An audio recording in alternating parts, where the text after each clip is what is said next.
Chapter 1. The country where time forgot to move forward. Every single day, somewhere deep in the Carpathian Mountains, a Romanian grandmother wakes up at 4 in the morning, milks her cow by hand, bakes bread in a wood-fired oven built by her great-grandfather, and carries water from a well that has been in use since 1842. She does not do this because she is poor. She does this because in Romania, the old ways never died. Picture a land shaped like a fish, nestled between the Black Sea and the dark forests of Transylvania, bordered by Ukraine to the north, Moldova to the east, Bulgaria to the south, Serbia to the southwest, and Hungary to the west. A country of 19 million people stretched across 92,000 square miles of mountains, plains, river deltas, and medieval villages, so perfectly preserved that UNESCO has run out of superlatives. Romania's GDP sits at around $350 billion in 2025. Per capita income has climbed past $18,000. Growth holds steady above 3%, while Western Europe stalls. Bucharest alone generates nearly a quarter of the national economy and houses more IT professionals per capita than Berlin or Madrid. Romania is a full member of NATO, the European Union, and as of 2024, the Schengen zone for air and sea travel. But here is what makes Romania unlike anywhere else on this planet. This is a country where horse-drawn carts share highways with brand new BMWs, where a Silicon Valley-level tech scene operates 30 minutes from villages that have not changed since 1700, where Dracula is not fiction, but a tourism industry worth hundreds of millions, and where the women carry a beauty so specific, so sculptural, that the fashion world has been quietly recruiting from Romanian villages for 3 decades. Before we go deeper into this extraordinary land, I want to hear from you. What country are you watching from right now? And what time is it where you are? Drop your location and your local time in the comments below. And if you want more content like this, hit subscribe and turn on the bell so you never miss an upload. Chapter 2. The women who carry 2,000 years in their faces. If you land at Henri Coanda Airport in Bucharest and take a taxi downtown, the first thing you will notice is not the architecture, not the traffic, not the stray dogs. It is the women. Romanian women possess a beauty that confuses outsiders because it does not fit neatly into any single category. They are not quite Slavic, not quite Mediterranean, not quite Western European. They are something older. Their features tell the story of Dacian warriors who fought Rome to a standstill, mixed with Roman colonists who settled here 2,000 years ago, layered with traces of Ottoman, Hungarian, and Slavic blood accumulated across centuries of empire and migration. The result is striking. High cheekbones paired with full lips, dark hair thick as rope falling over olive-toned skin, eyes that range from deep walnut brown to an almost golden hazel that catches afternoon light like amber. Their bone structure is architectural, angular yet soft, as though someone designed their faces with both a ruler and a paintbrush. Walk through the old town of Bucharest on a Friday evening and you will see them. Women in their 20s dressed sharply, heels clicking against cobblestones, hair styled with a precision that suggests 2 hours in front of a mirror but actually took 15 minutes. Romanian women take appearance seriously, not as vanity but as self-respect. A grandmother in a remote Maramureș village will put on her best headscarf and embroidered blouse just to walk to the village church on Sunday. A university student in Cluj-Napoca will never leave her apartment without her outfit intentionally chosen, even if she is only going to buy bread. The fashion industry noticed decades ago. Romania has produced an extraordinary number of international models relative to its population. Catrinel Menghia walked for Armani and appeared in campaigns across Europe. Madalina Ganea became an international sensation. Alexandra Stan conquered pop music charts globally. But for every Romanian woman who left for Milan or Paris, 10,000 stayed home and built careers in engineering, medicine, law, and technology. Here is a number that shocks people. Romania ranks among the top countries in Eastern Europe for women in STEM fields. In Romanian universities, women make up over 60% of graduates in some faculties. In Bucharest's booming tech sector, women hold senior positions at rates that would embarrass most Western European capitals. A Romanian colleague once told me something that stuck. She said, "My grandmother embroidered my christening dress by hand. My mother was the first woman engineer at her factory. I run a team of 40 developers. We do not see contradiction between beauty and brains. We see tradition." But when the Romanian sun sets behind the Carpathians, these same women transform the night into something electric. Chapter 3. Bucharest after midnight and the secret rooftop scene. They call Bucharest the Little Paris of the East, and the nickname is not ironic.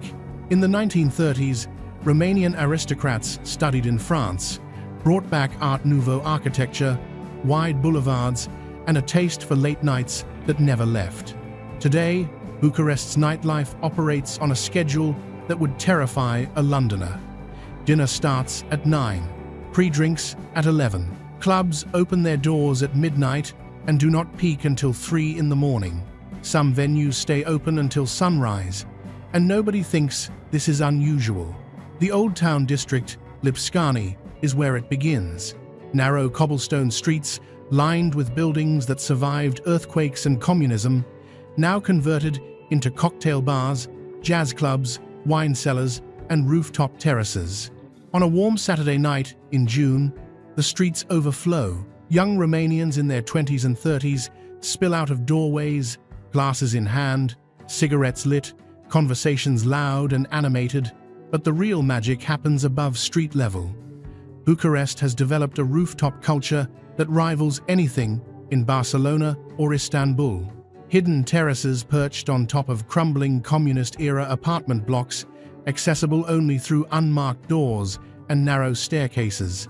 You climb 6 flights of concrete steps, push open a metal door, and suddenly you are standing above the city. Fairy lights strung between satellite dishes, a DJ playing deep house beside a makeshift bar built from wooden pallets. The women here are dressed for the occasion. Not overdressed, not underdressed, just perfectly calibrated. A silk slip dress, vintage earrings, white sneakers, or tailored trousers, a cropped blazer, red lipstick sharp enough to cut glass. Romanian women dress for themselves, not for the room. And when the music shifts from background to foreground, they dance with an unself-conscious joy that makes the whole terrace feel alive. Move beyond Bucharest, and the scene changes, but never dims. Cluj-Napoca, the unofficial capital of Transylvania, has a student population of over 100,000. Its nightlife is younger, wilder, more experimental. Timișoara, in the west, carries an Austro-Hungarian elegance into its evening culture. Constanta, on the Black Sea coast, turns into a summer party destination that draws crowds from across the Balkans. But Romania after dark is only half the story. What happens in the daylight, in the villages and valleys, is where things get truly strange. Chapter 4. The living medieval villages where time stopped. Drive 3 hours north of Bucharest and you will enter Maramureș, a region so frozen in time that the European Union has essentially declared it a living museum. In Maramureș, wooden churches with impossibly tall spires reach 60 meters into the sky, built entirely without nails in the 17th and 18th centuries. The gates of family homes are carved from oak, with patterns that encode family histories, social status, and spiritual beliefs. A gate with a rope pattern means the family trades in crafts. A gate with a sun pattern means fertility. A gate with a twisted snake means protection from evil. Farmers still cut hay with scythes in July. They stack it into haystacks shaped like pointed hats that dot the green hills like chess pieces. Horse-drawn carts outnumber cars on village roads. Women wash clothes in the river, Children walk barefoot through mud lanes to reach tiny one-room schoolhouses. But here is what makes Maramureș genuinely unique, rather than merely quaint. This is not poverty frozen in amber. These are people who have actively chosen tradition over modernity.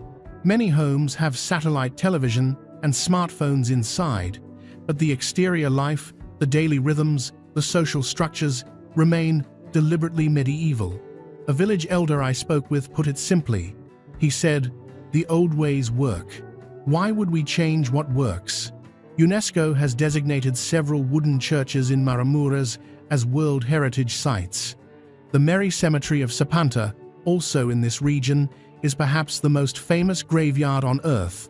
Instead of somber tombstones, each grave is marked with a brightly painted blue wooden cross featuring a carved portrait of the deceased and a humorous poem describing their life, their habits, even their flaws. One reads, roughly translated, "Here lies Ion, who loved his wine more than his wife. She does not miss him, the wine does." Death in Romania is not always dark. Sometimes it laughs. Chapter 5. The strangest traditions in all of Europe. Romania does not merely preserve traditions, it performs them with a conviction that borders on the supernatural.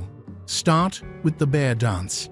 Every winter, between Christmas and New Year, in villages across Moldavia, in northeastern Romania, groups of young men dress in actual bear skins, complete with the head, the claws, the weight. Some costumes weigh over 50 kilograms. They dance through the streets in choreographed formations, growling, swaying, collapsing to the ground, and rising again. The ritual is pre-Christian, possibly Dacian, and represents death and resurrection, the killing of the old year and the birth of the new. The sound alone is extraordinary. Dozens of bear-clad men stomping in unison, while drummers beat out a rhythm that shakes windows. Children scream with delight and terror. Grandmothers throw coins. The bears dance until exhaustion. Then there is Dragobete, Romania's own Valentine's Day, celebrated on February 24th. But unlike the commercialized Western version, Dragobete carries strange old rules. Unmarried girls must pick the last snow of winter and melt it. They wash their faces with this water to ensure beauty for the coming year. Young men chase young women through the village, and if a girl allows herself to be caught, they are considered a couple for the year. If she refuses to run, she declares publicly that she is not interested. No ambiguity, no games. The hora, Romania's national circle dance, appears at every wedding, every baptism, every funeral reception, every national holiday. Hundreds of people link hands and move in a massive circle, stepping in patterns that vary by region. In Transylvania, the hora is fast and sharp. In Wallachia, it is slower, more flowing. In Moldavia, it builds to a frenzy. The unwritten rule is absolute. If someone pulls you into the hora, you do not refuse, ever. And then there is Sansin, the midsummer celebration on June 24th, when unmarried girls weave crowns from yellow Sansin flowers and throw them onto the roof of their house at sunset. If the crown stays on the roof, she will marry within the year. If it falls, she must wait. Some girls have been known to climb onto the roof at midnight to ensure the crown stays put. Others accept fate with a shrug and a glass of tuica. Chapter 6. The drink that burns twice and the food that heals. Speaking of tuica, every Romanian family, without exception, has a relative who makes their own plum brandy. This is not a boutique hobby. This is a national institution. Tuica is distilled from fermented plums in copper stills. The alcohol content ranges from 40 to 65%, depending on who made it and how honest they are about the numbers. The first sip burns your throat. The second warms your chest. By the third, you understand why Romanians drink it at breakfast in winter, at funerals, at weddings, before work, after work, and during work. There is a stronger version called palinka, double distilled, reaching 70% alcohol. It is technically illegal to sell without a license. But every village market has a grandmother with unmarked bottles who will sell you a liter for the equivalent of €3 while pretending you never met. Now the food. Romanian cuisine is not delicate. It is designed to fuel people who work with their hands in cold weather. Start with sarmale, cabbage rolls stuffed with a mixture of minced pork, rice, onions, and spices, slow cooked for hours in a clay pot lined with sauerkraut. Every Romanian grandmother claims hers are the best. Every Romanian grandmother is correct. Misi, pronounced mici, are small grilled rolls of mixed meat seasoned with garlic, thyme, and baking soda. Served with mustard and fresh bread. They are sold at every street corner, every football match, every barbecue. Romanians consume an estimated 160 million mici per year. That is 8 mici per person annually. And many people eat far more than that. Then there is mamaliga, Romania's answer to Italian polenta, a thick cornmeal porridge served with sour cream, cheese, and fried eggs. For centuries, this was peasant food, the base of every rural meal. Today, it appears on fine dining menus in Bucharest at 20 times the price, but with exactly the same recipe. Chapter 7. The Carpathian Mountains and Europe's last true wilderness. Romania contains the largest remaining area of virgin forest in Europe outside Scandinavia. Over 300,000 hectares of forest that no human has ever logged, where trees have stood for 500 years undisturbed. The Carpathian Mountains arc through the center of Romania like a spine, dividing Transylvania from Wallachia and Moldavia. They reach over 2,500 meters at their peak, Moldovanu, and contain ecosystems that have vanished from the rest of Europe. Romania is home to approximately 6,000 brown bears, the largest population in Europe outside Russia. Over 3,000 wolves roam these mountains, along with 2,000 lynx. These are not zoo animals or park attractions. They are wild, free, and occasionally terrifying. Every year, bears wander into the city of Brasov, rummaging through garbage bins while residents film from their balconies. The Transfăgărașan Highway, built by dictator Nicolae Ceausescu in the 1970s as a military route, is often called the most beautiful road in the world. It climbs to over 2,000 meters, winding through glacial valleys, past waterfalls and frozen lakes, with hairpin turns so extreme that the road is only open 4 months per year. Jeremy Clarkson, on Top Gear, called it the greatest driving road he had ever experienced. And then there is the Danube Delta, where Europe's second longest river meets the Black Sea. Over 5,000 square kilometers of waterways, marshes, floating reed islands, and lagoons. It is the largest wetland in Europe and home to over 300 species of birds, including pelicans, herons, and cormorants, in numbers that make it feel prehistoric. Fishermen still navigate the channels in flat-bottomed wooden boats, catching pike and catfish using methods unchanged since the Ottoman era. Chapter 8. Dracula was real, and his castle is not what you think. Let us settle this once and for all. Vlad III, known as Vlad Tepes, meaning Vlad the Impaler, was a real person. He ruled Wallachia 3 times between 1448 and 1476. He was not a vampire. He was significantly worse. Vlad earned his nickname by impaling his enemies on wooden stakes, sometimes thousands at a time, and leaving the bodies on display as a warning.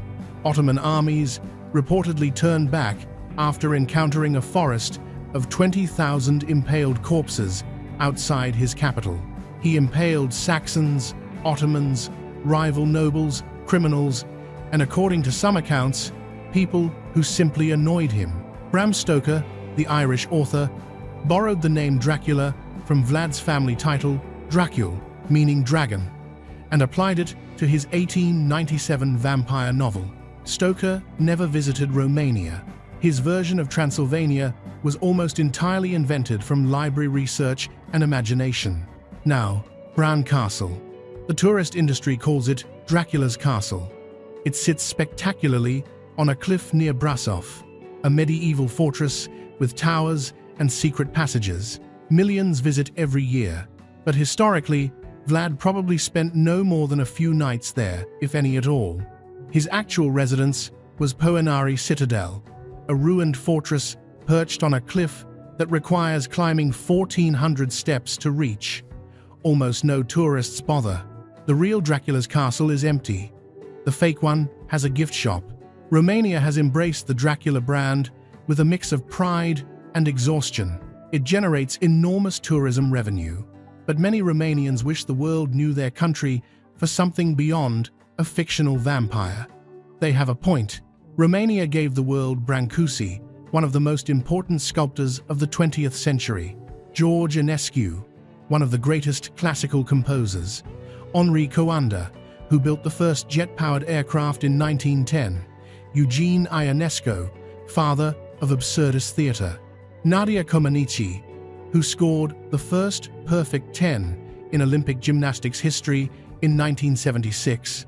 The list runs long. Chapter 9. The revolution that was televised lived to the world. On December 21, 1989, Romanian dictator Nicolae Ceausescu stood on the balcony of the Central Committee building in Bucharest and began giving a speech to a crowd of 100,000. This was routine. He had done it for decades. The crowd would cheer on cue, the cameras would broadcast, and the dictator would go back inside. But on this day, 8 seconds into the speech, something happened that had never happened before in Romanian history. The crowd booed, live, on national television. Ceausescu's face froze. His wife Elena, standing beside him, whispered something. The camera caught his confusion. He raised his hand. He said, "Hello, hello." The broadcast cut, and Romania exploded. Within 72 hours, the army switched sides. Ceausescu fled by helicopter from the roof of the building, was captured, tried by a military tribunal on Christmas Day, and executed by firing squad alongside his wife. The entire trial lasted 55 minutes. The execution was filmed. Romania was the only Eastern Bloc country where the communist regime ended in violence. Over 1,000 people died in the revolution. The scars remain visible. Bullet holes still mark buildings in Bucharest's Revolution Square. Every year, on December 21st, Romanians gather in silence at the same spot where the crowd first dared to boo. Chapter 10. The shocking cost of living that draws the world. In London, a one-bedroom apartment in a decent area runs over £2,000 per month. In Bucharest, the same money gets you a luxury penthouse with a terrace overlooking Herăstrău Park. Romania remains one of the most affordable countries in the European Union, and the gap between cost and quality of life is staggering. A full traditional lunch, sarmale with mamaliga, salad, bread, and a beer, costs between 5 and 8 euros at a local restaurant. A specialty coffee in a trendy Bucharest cafe runs under 3 euros. A monthly public transport pass in any Romanian city costs around 20 euros. A taxi ride across Bucharest costs between 5 and 10 euros, depending on traffic. For a single person, a comfortable life in Bucharest, including rent, food, entertainment, gym, and occasional travel, costs between 800 and 1,200 euros per month. Move to Cluj-Napoca, Timisoara, or Iasi, and that drops another 20 to 30%. Move to a smaller town like Sibiu or Brasov, and you are living well on 600 euros monthly. Here is the number that catches attention. Romania's flat income tax rate is 10%. Social contributions add to the total tax burden. But for freelancers and remote workers, structuring through a micro-company, the effective tax rate can drop below 5% on revenues under 500,000 euros. This is why Romania has become a quiet magnet for digital nomads, crypto traders, and remote tech workers from across Europe and beyond. Internet speed adds another layer. Romania consistently ranks in the global top 5 for internet speed, faster than Germany, France, the UK, and most of the United States. 1 gigabit fiber connections are standard in most Romanian cities, available for under €10 per month. This is not a typo. Romanians pay less for faster internet than almost anyone on Earth. Safety rounds out the picture. Romania has one of the lowest violent crime rates in the EU. Petty theft exists in tourist areas, as it does everywhere, but violent crime against foreigners is exceptionally rare. Women walk alone at night in most Romanian cities without unusual concern. So the equation becomes clear: fast internet, low taxes, affordable living, educated population, EU membership, beautiful landscapes, and a culture rich enough to fill years of exploration. Romania is not a backup plan. For a growing number of people, it is becoming the primary one. Chapter 11. The Painted Monasteries and the Faith that Survived Everything. In the northeastern corner of Romania, in the region of Bucovina, stand a series of small Orthodox monasteries built in the 15th and 16th centuries. From the outside, they look like churches, but get closer and you realize that every exterior wall, from foundation to roofline, is covered in detailed frescoes depicting biblical scenes: saints, demons, the Last Judgment, and the siege of Constantinople. These are the painted monasteries of Bucovina, and they exist nowhere else on Earth. The frescoes were painted outside, exposed to rain, snow, and sun for over 500 years, and yet the colors remain vivid. The blue of Voronet Monastery is so distinctive that art historians have named the shade Voronet blue and still cannot fully explain its composition or its resistance to weathering. The monasteries were built by Moldavian princes, often to commemorate military victories against the Ottomans. Each one is small, intimate, surrounded by gardens and thick stone walls. Nuns still live and pray inside them today, exactly as they have for centuries. 8 of these monasteries are UNESCO World Heritage Sites. They represent one of the most remarkable achievements in European religious art, and yet they remain relatively unknown outside Romania. On a summer morning, you might be the only visitor standing before the Last Judgment fresco at Voronet, watching the blue shimmer in the early light. Romania's Orthodox faith survived 4 decades of aggressive communist atheism.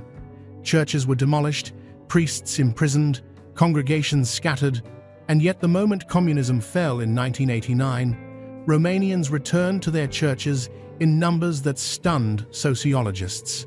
Today, over 80% of Romanians identify as Orthodox Christian, one of the highest rates in Europe. Churches are full on Sundays. Pilgrimages draw hundreds of thousands.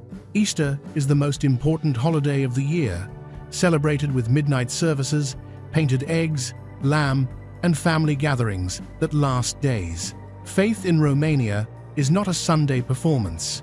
It is woven into the texture of daily life, visible in the crosses people wear, the icons on dashboards, the way a Romanian grandmother crosses herself 3 times before entering any building. Chapter 12. The Tech Boom Nobody Saw Coming. In 2005, Romania was the poorest country in the European Union. Today, its tech sector exports over €7 billion annually and employs more than 200,000 people. What happened? The answer starts in the 1980s, under Ceausescu's dictatorship. While the regime starved its population and demolished villages, it simultaneously invested heavily in mathematics and computer science education, believing technology would serve the state. Romanian students won international math and physics Olympiads at rates far exceeding the country's size. When communism fell, this generation of mathematically gifted young people suddenly had access to the global internet and free market economy. The result was explosive. Bucharest and Cluj-Napoca became outsourcing hubs, then product development centers, then startup ecosystems. UiPath, founded in Bucharest by Daniel Dines, became the most valuable AI company in Europe at its peak, worth over $35 billion. Bitdefender, the cybersecurity giant, is Romanian.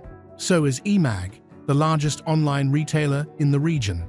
Today, a senior software developer in Bucharest earns between 3,000 and 6,000 euros monthly, far above the national average but below Western European rates for equivalent skill. This arbitrage attracts both companies seeking talent and workers seeking quality of life. The tech scene has transformed Romanian cities. Cluj-Napoca, once a quiet university town, now has more tech companies per capita than Amsterdam.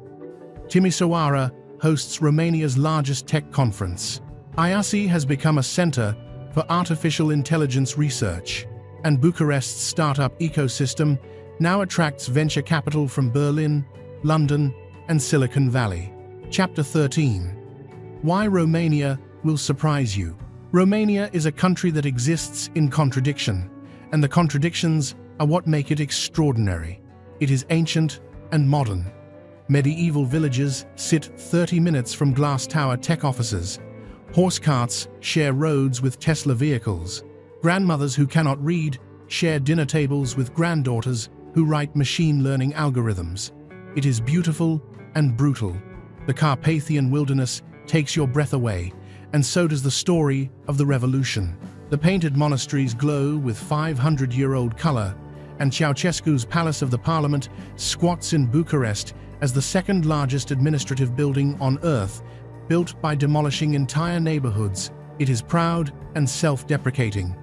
Romanians will defend their country fiercely against outsiders, but criticize it relentlessly among themselves. They will insist you try their grandmother's sarmale, while simultaneously telling you the country is falling apart.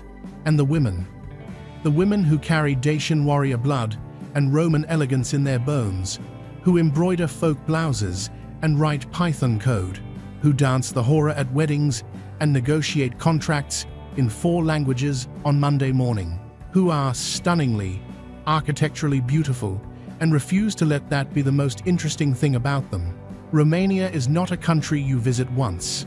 It is a country that gets under your skin, that asks you to slow down, to eat another plate, to drink another glass of tuica, to listen to another story, to stay one more night.